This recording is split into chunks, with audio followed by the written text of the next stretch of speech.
Doctor Rajendra Sanjay लिखित पुस्तक भोजपुरी फिल्मों का इतिहास का विमोचन संपन्न। मुंबई। हाल ही में लेखक व फिल्म निर्देशक डॉक्टर राजेंद्र संजय द्वारा लिखित पुस्तक भोजपुरी फिल्मों का इतिहास का विमोचन अंधेरी पश्चिम स्थित एक सभागृह में संपन्न हुआ। उसी अवसर पर फिल्म जगत के लोगों सहित साहित्य व पत्रकारिता से जुड़े लोगों की उपस्थिति रही। कार्यक्रम में कवि व पत्रकार देवमणि पांड्य, अभिनेत्री लिली पटेल, अभिनेता लिनेश फिंसे, कवि गीतकार रास बिहारी पांड्य, फिल्म समीक्षक अजय ब्रह्मात्मज, पत्रकार आलोक गुप्ता, आरजे कीर्ति प्रकाश, निर्देशक संजय सिंह नेगी, पत्रकार व कवि पूनम विश्वकर्मा एवं फिल्म प्रोड्यूसर व फाइनेंसर सामी सिद्दीकी विशेष रूप से उपस्थित रहे। पुस्तक के बारे में बता दें कि डॉक्टर राजेंद्र संजय लिखित पुस्तक भोजपुरी फिल्मों का इतिहास बहुत ही आकर्षक है। भोजपुरी प्रांतीय बोली होकर भी अंतर्राष्ट्रीय मंच को छूती है, क्योंकि विश्व के अधिकतर देशों में इसके बोलने वाले मौजूद हैं।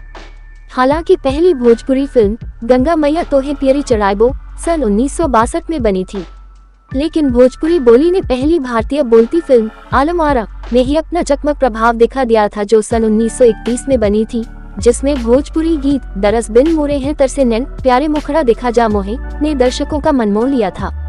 इस फिल्म आलम आरा में गवई पात्रों के मुख से वार्तालाप घरेलू रूप में भोजपुरी बोली में ही प्रतिबिंबित हुआ, जो एक अन्यतम उपलब्धि थी। आपके तो इस पुस्तक की जो रचना प्रक्रिया रही है, आपके मन में कैसे यह ख्याल आया कि भोजपुरी सिनेमा का इतिहास लिखना चाहिए? आप दो शब्द कहें।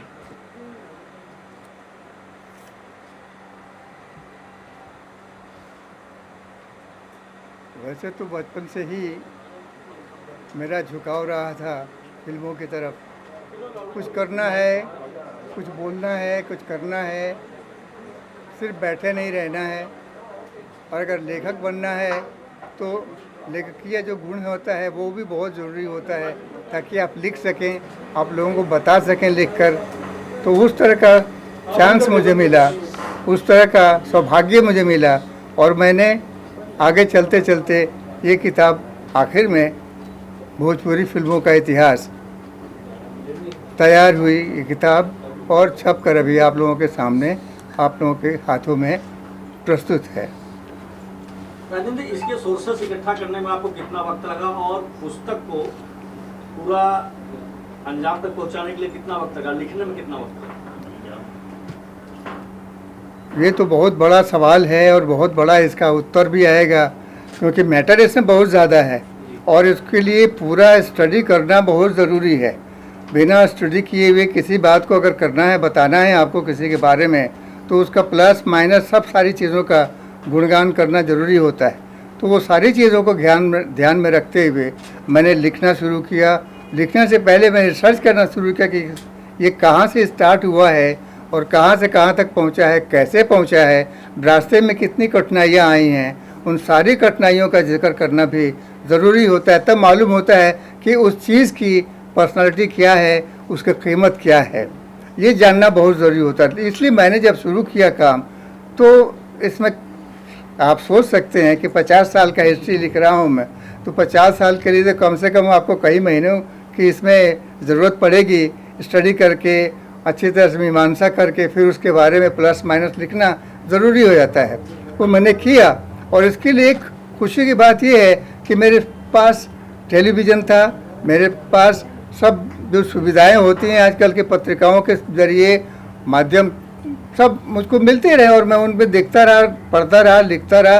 कंटिन्यूअसली, रेगुलरली मैं इसको पढ़ता रहा, देखता रहा, और जो भी इसमें परिचय, जो भी इसमें परिवर्तन आता गया, वो सारी चीज़ों का जिक्र मैंने किया। अब जैसे इसमें मैं देखिए, मैंने ये लिखा है कि ये 1962 में ये फिल्म बनी, गंगा मैया तो पियरी चढ़े, पहली भोजपुरी फिल्म।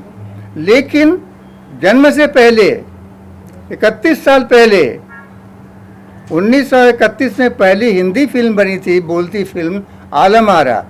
उसमें इसका एक गीत लिया गया था कि, और वो गाना इतना हिट हुआ था कि लोगों की ज़बान पर वो गाना था, हर लोग इसको गाते थे। और गाने में तो क्या है कि गाना के ज़रिए आप कहीं से भी कहीं पहुंच सकते हैं। तो ये जो गाना लिखा गया उसमें कि दर्शन के लिए मैं उसका मतलब ये है कि मैं दर्शन के लिए तड़प रहा हूँ, तेरा दर्शन नहीं मिल रहा है, तेरे शब्द सुनाई नहीं पड़ रहे हैं, भगवान करे तू मेरे सामने जल्दी से आ जा। तो ये भोजपुरी में गाना था। भोजपुरी तो मुझे भी आती है, मैं भोजपुरी बोल सकता हूँ, बोलता ही हूँ। तो कहते हैं ना कि देखन में छोटन लगे घाव करे गंभीर। ये भोजपुरी फिल्म ऐसी ही है, ये है तो बोली, लेकिन इसकी सीमा अंतर्राष्ट्रीय सीमा को पहुंचती है, छूती है, क्योंकि भोजपुरी बोलने वाले दुनिया के अधिकतर देशों में पाए जाते हैं, जो रहते हैं और अपना जीवन यापन करते हैं। तो ये भोजपुरी सिर्फ बोली नहीं है, इसके अंदर बहुत गुण है, इसके अंदर बहुत वजन है, और ये वजन किसी दूसरी बोली में नज़र नहीं आता है। चाहे वो मैथिली हो, चाहे वो बज्जिका हो, चाहे वो अंगिका हो, किसी में भी ये गुण दिखाई नहीं पड़ता है जो इसमें है। और इसीलिए दूसरे लोगों ने भोजपुरी में आकर के फिल्में बनाना शुरू किया था, क्योंकि अब देखिए ना, इसके अंदर गुण है, तभी तो डॉक्टर राजेंद्र प्रसाद जो हमारे प्रथम राष्ट्रपति थे देश के, उन्होंने, उनकी भाषा भी भोजपुरी है। तो उन्होंने देखा कि उनकी भाषा में अभी तक तो कोई फिल्म बनी नहीं है, जबकि गुजराती में बन गई है, मराठी में बन गई है, मलयालम में बन गई है, तो हिंदी में भोजपुरी में क्यों नहीं बनी है। तो उन्होंने विश्वनाथ प्रसाद शाहाबादी से बताया, बात की, कहा कि भाई आपने के पास इतना पैसा है, आप तो कारखाने के मालिक हैं, खदान के मालिक हैं, क्या आप एक पिक्चर नहीं बना सकते हैं। उनको एक प्रेरणा मिली विश्वनाथ प्रसाद शाहाबादी को, उन्होंने कहा कि ठीक है मैं बनाऊंगा पिक्चर। और उन्होंने बाद में नज़ीर हुसैन जी से मुलाकात की, बात की, उनसे स्क्रिप्ट लिखवाया और फिल्म बनी, और इतनी ज़बरदस्त पिक्चर बनी कि आज भी लोग उसको याद करते हैं, उसके गाने गुनगुनाते रहते हैं। तो चीज़ ये है कि अगर आप कुछ करते हैं, सही मायने में आप करते हैं, तो उसका असर बहुत दूर तक पहुंचता है। अब जैसे मैंने भी कहा कि देखन में छोटन लगे घाव करे गंभीर, ये भोजपुरी बोली लगती है, लेकिन ये अंतर्राष्ट्रीय सीमा को भी छूती है, जो किसी बोली के, दूसरी बोली के बस की बात नहीं है। तो मैं ये बोल रहा था कि भोजपुरी बोली न कह के हम इसको कहें कि एक भाषा ही है, क्योंकि भोजपुरी का बहुत विस्तार हो गया अभी। ये बिहार, यूपी, मध्य प्रदेश की बोली है, और इस तीनों प्रांतों में ये बहुत अच्छी तरह से बोली जाती है, और इसलिए इसका एक अपना रुतबा है, अपना एक स्थान है, और उस स्थान को बनाए रखने के लिए, आगे बढ़ाने के लिए एक बात तो माननी पड़ेगी, भोजपुरिया लोगों ने इसको बहुत आगे बढ़ा है। फिल्म इंडस्ट्री में, हिंदी फिल्म इंडस्ट्री में अगर कोई कहा जाए कि गढ़ है या मजबूत सीढ़ी है, तो वो है भोजपुरिया लोग, जो बिहार से, यूपी से, मध्य प्रदेश से बिलोंग करते हैं, और वही पूरी हिंदी फिल्म इंडस्ट्री में छाए हुए हैं। कह सकते हैं कि वो रीढ़ की हड्डी की तरह हैं, और उन्होंने ही भोजपुरी हिंदी फिल्म को आगे बढ़ाया है। तो भोजपुरी को क्यों नहीं करेंगे, तो भोजपुरी में किया। और भोजपुरी में जो 2-3 पिक्चरें उनमें बनी, जैसे गंगा मैया तो पीरिच रही वो, उसके बाद लागे ने छोटे राम, उसके बाद विदेशिया, ये 3 फिल्मों ने तो रिकॉर्ड तोड़ दिया। इतनी ज़्यादा इसमें कमाई हुई है।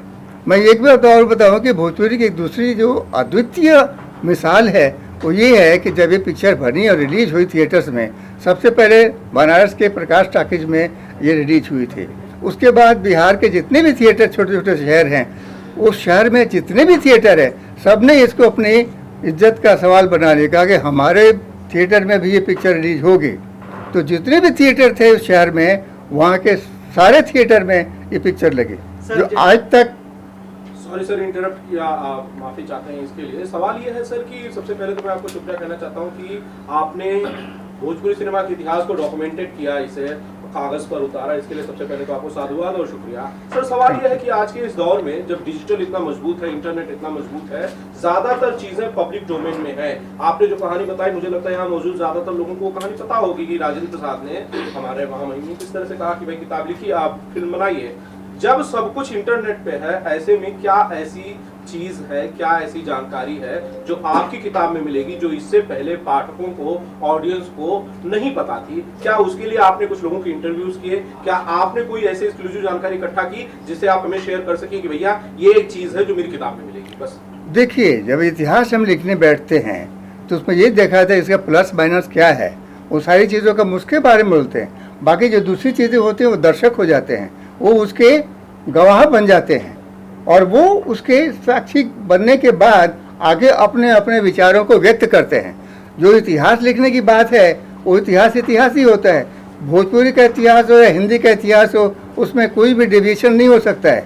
जो है, वो फैक्ट है और फैक्ट रह गया, उसको कोई बदल नहीं सकता है। नहीं वो उसमें खामखा का प्रस्तावना करके, तारीफ करके उसके रूप को बढ़ा नहीं सकता, बिगाड़ नहीं सकता है, क्योंकि जो है वो है, जो सत्य है वो सत्य है। तो हम तो यही मानते हैं कि भोजपुरी में आज तक जो कुछ भी हुआ है, जो पर्दे पे उतरा है, जो प्रकाशित होकर के आया है, उसका जो रूप है वो वहीं तक रहेगा। उसके बाद जो टेक्नोलॉजी बढ़ती जा रही है, उसके अंदर प्रचार होता जा रहा है, विकास होता जा रहा है। वो जो विकास है वो फिल्म में जो बन चुकी है, वहाँ जो टेक्नोलॉजी है, टेक्नोलॉजी का ही हम उपयोग कर सकते हैं। बाकी जो दर्शक है देख रहे हैं, उनको पता चलता है कि टेक्नोलॉजी का कितना उपयोग हुआ है। उसके बारे में कुछ कहा नहीं जा सकता। कहना है तो इतिहास ही लिखिए या तो फिर दूसरी किताब लिखिए। लेकिन अगर भोजपुरी के इतिहास लिखते हैं तो हम भोजपुरी के बारे में ही लिखेंगे, हम किसी और चीज़ के बारे में नहीं लिख सकते। अगर लिखेंगे तो फिर उस जो उद्देश्य है किताब लिखने का, भोजपुरी का इतिहास लिखने का, वो उद्देश्य बेकार हो जाएगा। इसीलिए जो इतिहास में लिखा गया है वही लिखा जाएगा और वही सत्य है। सत्य को हम छोड़कर कहीं और नहीं भटक सकते। इसलिए जो कुछ भी आपने कहा है, मुझे इस बारे में आपको बताने की ज़रूरत इसलिए पड़ गई है कि ताकि भोजपुरी क्या है, उसका रूप क्या है, गोरा है, काला है, नाटा है, लंबा है, मोटा है, पतला है, वो उसका आप विवरण देंगे ना, तो उसके बारे में हम लिखेंगे। किसी और के बारे में हम नहीं लिख सकते हैं। अगर हम लिखेंगे तो विषयांतर हो जाएगा, और विषयांतर का मतलब होता है कि आपने जो लिखना था, आपने जो लिखा वो बेकार हो गया। इसीलिए भोजपुरी में जो कुछ भी लिखा किया है, हुआ है, बनाया गया है जो फिल्मों के ज़रिए, वो उसका जो खाका है, उसका जो लेखा जोखा है, वही मैंने उसमें किताब के ज़रिए आप लोगों तक, मतलब पाठकों तक पहुंचाया मैंने। सर, मैं आपसे सवाल करना चाहता हूँ जी। आपने जो लिखा है उसकी मैं सराहना करता हूँ, बहुत अच्छा किया है, बहुत अच्छी चीज लिखी है। लेकिन मैं जानना चाहता हूँ कि ये जो दुनिया है तेजी से बदल गई है, डिजिटल हो चुकी है पूरी तरह से, तो पाठक वर्ग, जो पढ़ने वाले पाठक वर्ग है, मुझे लगता है बहुत कम हो गए हैं, डिजिटल पे ज्यादा है। तो आपने कुछ तैयारी की डिजिटल पे, क्योंकि पाठक वर्ग तो कम है, पढ़ने वाले लोग कम है। देखिए, जो लेखक है, लेखक का काम क्या है, पाठक का काम क्या है, हर एक की अपनी अपनी भूमिका है, हर एक की अपनी अपनी जिम्मेदारी है, और उस सीमा को वो पार करके नहीं जा सकता है। अगर वो जाएगा तो पाठक नहीं रहेगा, अगर वो जाएगा तो लेखक नहीं रहेगा, अगर वो पार जाएगा, क्रॉस करेगा, तो दर्शक भी नहीं हो सकता है। कि दर्शक कितना देखेगा, कहाँ तक देखेगा? उसकी आंखों की अपनी एक सीमा होती है, पहचान होती है। अगर उसको नहीं पहचान सका ठीक से, तो फिर तो व्यक्तित्व का कोई ठीक से नहीं हो सका। उसका व्यक्तित्व का जो भी आप चित्रण कर रहे हैं वो सही ढंग से नहीं जाएगा लोगों तक। इसलिए हर एक की अपनी अपनी सीमा है, और हर एक को अपनी अपनी सीमा में ही रह कर सारा काम करना है। तभी उस व्यक्ति का, उस वस्तु का रूप जो है, सही रूप, वो उभर कर लोगों के सामने आता है। तो अभी जो टेक्नोलॉजी की बात कर रहे हैं, वो टेक्नोलॉजी अलग है, लेखन अलग है। लेखन अगर जाए तो यूट्यूब है, पहले तो यूट्यूब नहीं था, अब यूट्यूब आया है। अब इसी हिसाब से आगे हम बढ़ते जाएंगे, उसी तरह से टेक्नोलॉजी बढ़ती जाएगी और उसका प्रदर्शन लोगों तक पहुंचता जाएगा। लेखक का काम है लिखना, वो उसके हाथ में कलम है, उस कलम का जितना भी सहारा ले सकता है, जहाँ तक वो पहुँचा सकता है लोगों तक, वहाँ तक वो पहुँचाने की कोशिश करता है। बाकी रहा दर्शक, बाकी रहा पाठक, उनका भी अपना अपना बंधा हुआ रोल है, बंधी हुई उनकी भूमिका है, जिम्मेदारी है, उस तक वो भी रहेंगे तो ठीक है। अगर क्रॉस करते हैं तो फिर वो दर्शक नहीं होंगे, फिर वो पाठक नहीं रह पाएंगे। बिल्कुल। डॉक्टर राजेंद्र, मेरा एक सवाल है कि आपने इतिहास लिखा भोजपुरी फिल्मों का, आज का जो दौर है सिनेमा का, स्पेशली भोजपुरी इंडस्ट्री का, उसे आप कैसे देखते हैं? क्या ये दौर जो है वो पहले के मुकाबले शानदार है, उम्दा है, बढ़िया कर रहा है, या इसमें किसी तरह की सुधार की जरूरत है?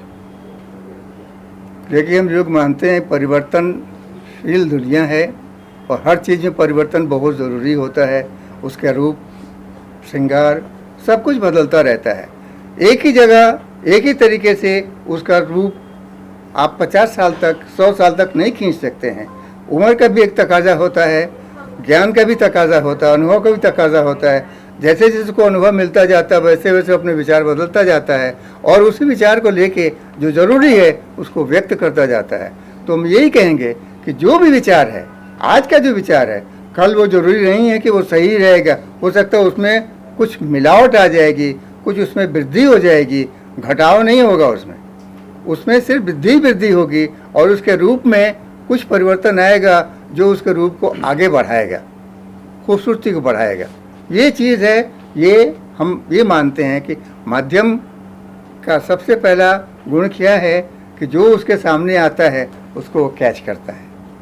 जो उस रूप में आता है सामने, उसी रूप में वो कैच करता है। उसमें और कुछ ऐड नहीं कर सकता है, वो कुछ भी उसमें जोड़ नहीं सकता है, न घटा सकता है। वो कि जो है वो है। सर, मेरा सवाल आपसे है, मुझे बहुत खुशी है कि आपने भोजपुरी सिनेमा के इतिहास पर एक किताब लिखी है। मैं बस ये जानना चाहता हूँ कि ये किताब सीधी सी बात आपने 1931 से जोड़कर इसे बखूबी बताया है। 1931 से कब तक का इतिहास आप भोजपुरी सिनेमा का इसमें दर्शकों के लिए पेश कर रहे हैं? हमने अभी तक इसे 2008 तक किया हुआ है, क्योंकि हमने देखिए इतिहास लिखने का अभी एक वो क्या कहते हैं आवश्यकता है और गुण है, क्योंकि आप जब इतिहास किसी के बारे में लिखते हैं तो कम से कम 10 साल बाद तक उसको जोड़ना पड़ता है कि उसका 10 साल के बाद तक उसका रूप क्या होगा, या 10 साल पहले तक आप नहीं कर सकते हैं क्योंकि उसका रूप अधूरा रहेगा। मान लीजिए 2005 तक आपने अगर इतिहास लिखा है तो उसको आप 2010 तक, 2012 तक आगे बढ़ेंगे, 5 साल 7 साल आगे बढ़ेंगे, तब जाके उसका रूप जो 2005 का है वो सामने आएगा, नज़र आएगा। इसलिए जो भी इतिहास लिखा जाता है उसमें 10 साल का गैप हम लोग रखते हैं कि ताकि वो 10 साल के अंदर उसका जो रूप परिवर्तन होता है, उसका जो रूप धारण होता है, उसका जो स्थायी रूप आता है वो लोगों तक पहुंचता है। हम आज की बात अगर लिखते हैं तो इतिहास नहीं होगा, ये घटना हो सकती है, इतिहास नहीं हो सकता है। 5 साल के बाद हम यही घटना इतिहास बन जाएगी। तो इसीलिए जब इतिहास लिखते हैं तो 10 साल का हम लोग मार्जिन रखते हैं कि जब भी हम लिखते हैं 10 साल, अगर मान लीजिए ये 2023 है तो कम से कम 7 साल पीछे तक का हम लिख सकते हैं, 2015 तक का हम लिख सकते हैं, उसके बाद का हम नहीं लिख सकते हैं क्योंकि उसमें कुछ भी परिवर्तन आ सकता है टेक्नोलॉजिकली। राजन जी, इस पुस्तक में किन हीरो का आपने जिक्र किया और किन हीरो का आपने दरकिनार कर दिया? बेटा सब बड़ा देखिए, ये तो सवाल मुझे अच्छा नहीं लग रहा है, इसलिए कि जो हुआ है वो हुआ है। जिसने रोल किया है उसने रोल किया है, जिसने रोल नहीं किया है उसको हम कैसे रोल दे सकते हैं जिसका नहीं है। कि आपने बात की है तो उसमें 2008 के बाद कई सारे जो ऐसे कलाकार है, खेसारी लाल और भी तरीके के कलाकार। देखिए, खेसारी लाल 2008 के बाद के हैं, उससे पहले के नहीं है। अगर हैं तो उस वक्त उनकी बनावट हो रही थी, वो बन रहे थे। बनने के समय में इतिहास नहीं लिखा जाता है, बन जाने के बाद ही उनका रूप जब सामने आ जाता है क्रिस्टल की तरह, तभी जब उसके बारे में हम कलम उठा सकते हैं, लिख सकते हैं, बोल सकते हैं। सर जैसे आपने कहा कि आपने इस बुक में पूरा फैक्ट लिखा है, तो कुछ पॉजिटिव चीजें भी होगी, कुछ नेगेटिव चीजें भी आई एम श्योर आपने मेंशन की होगी इसके अंदर। जी हाँ, बिल्कुल। उसको लेके किस तरह की कठिनाई आई, अगर उस बारे में कुछ बताए? क्या आपने क्या सच में मेंशन की है नेगेटिव चीजें भी इस पुस्तक में, अगर उस बारे में कुछ? देखिए, सबसे पहली बात बता दूं, 1964 में पहली फिल्म भोजपुरी की 1962 में बनी, 63 में बनी, 64 में बनी। 2 साल तक तो भोजपुरी फिल्म का तो बाबा था, जलवे थे। उसके बाद उसका डाउनफॉल शुरू हो गया 2 साल के बाद ही। क्यों? क्योंकि ये जो अधकुचरे लोग होते हैं ना, पैसा उनके पास होता है, ज्ञान नहीं होता है, तकनीक नहीं होती है, वो कूद पड़े भोजपुरी फिल्मों को बनाने में कि चलो हम फिल्म बनाते हैं। डायरेक्टर अध कचरा, टेक्नीशियन अध कचरा, राइटर अध कचरा। जिसको अरे पैसा इकट्ठा करना है ना, पैसा कमाना है, लोग पागल है पैसा के लिए, तो चलो बनाते हैं।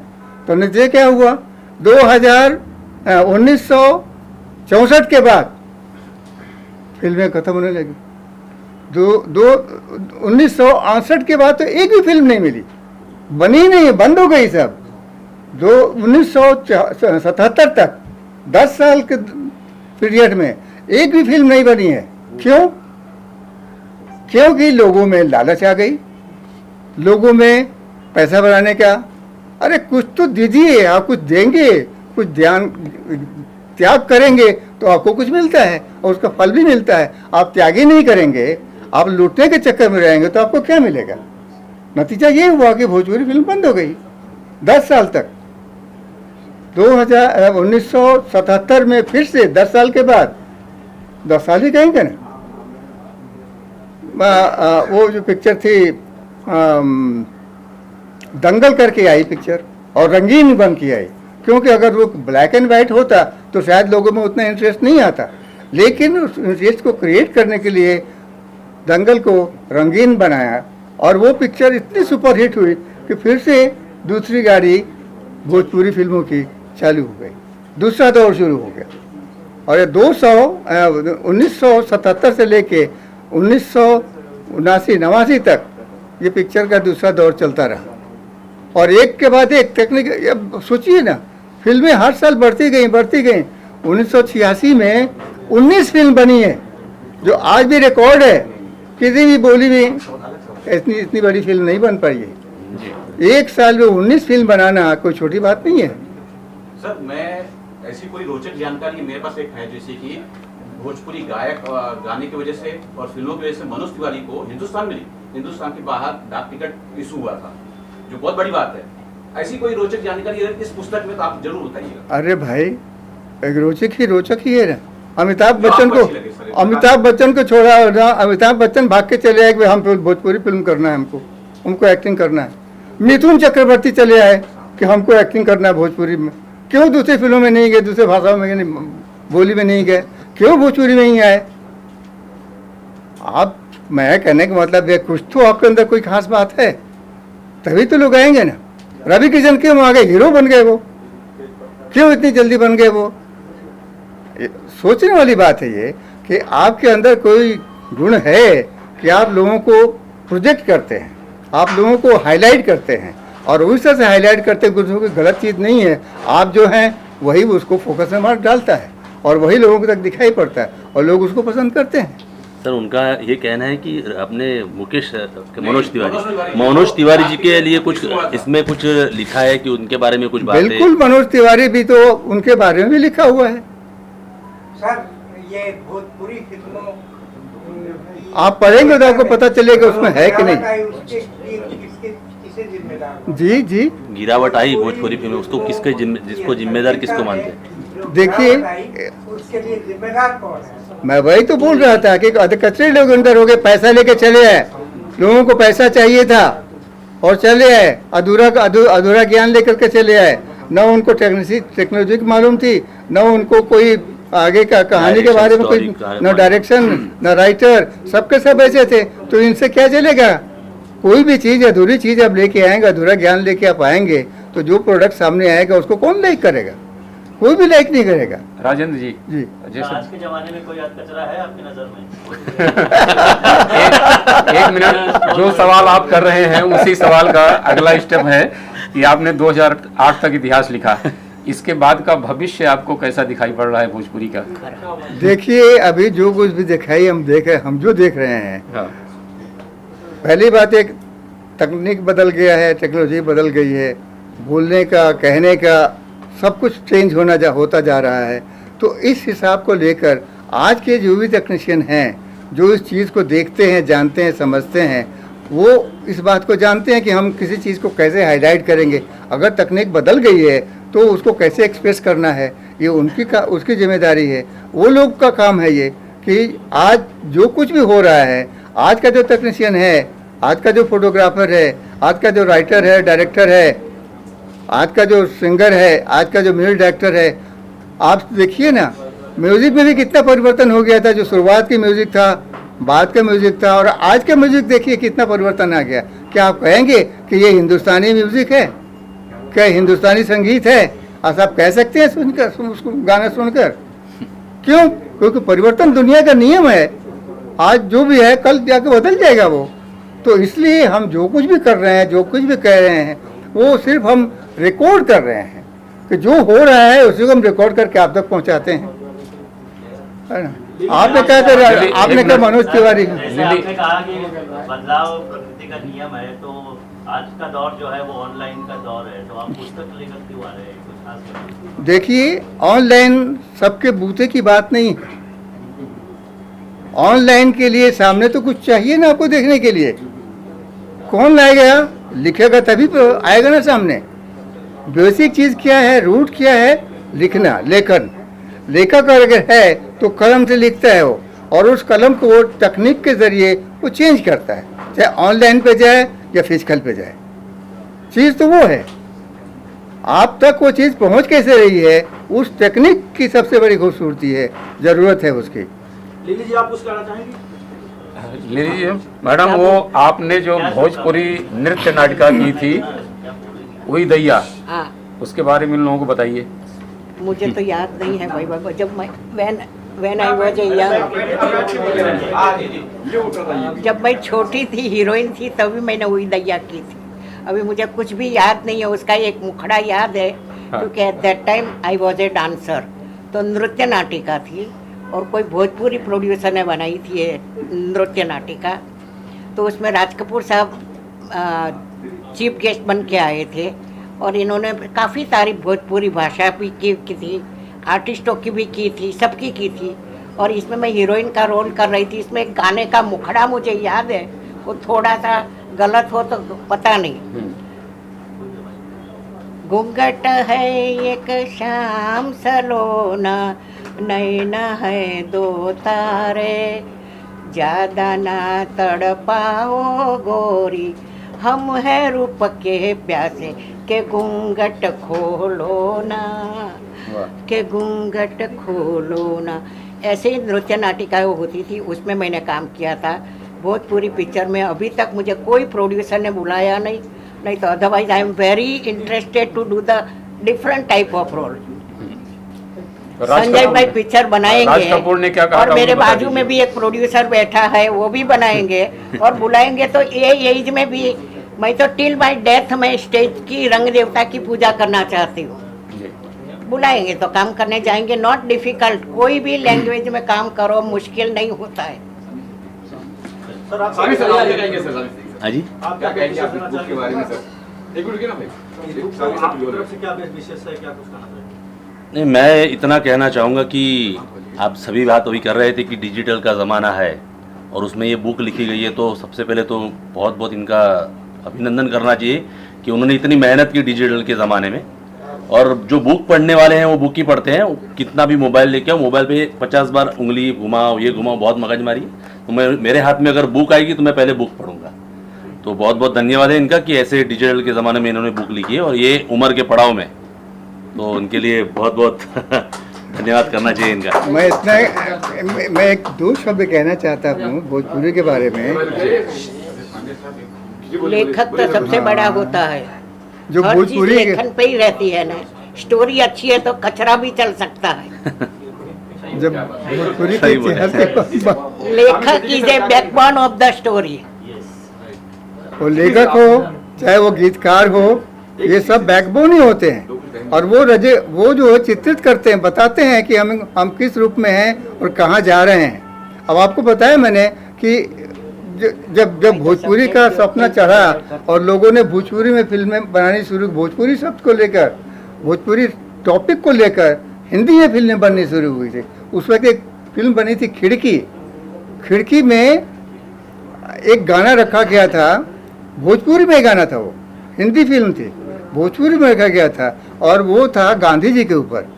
ए हो दुल्हनिया तू जाओ बजरिया, लाओ चुनरिया से खादी की, क्या खादी की, हाँ खादी की, जय बोलो महात्मा गांधी की, ओ जय बोलो महात्मा गांधी की। ये चीज़ है, तो जो ज़रूरत है उसी का चित्रण होता है और वही पब्लिक तक पहुंचाई जाती है। पब्लिक उसको पसंद करती है, गलत चीज़ पब्लिक कहीं पसंद नहीं करती है।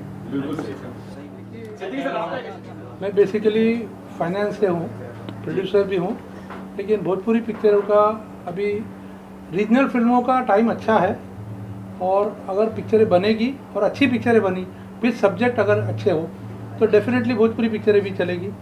और जो प्राइसिंग हो गई है उसको कंट्रोल करना बहुत ज़रूरी है। जो अभी हिंदी का देखकर भोजपुरी लोग भी, एक्टर भी उतना ही मांग रहे हैं और पैसे का जो ये हो गया, जब तक कि पिक्चर देखने वाले नहीं जाएंगे तो कितना भी पैसा लगाओ तो कोई फ़ायदा नहीं है।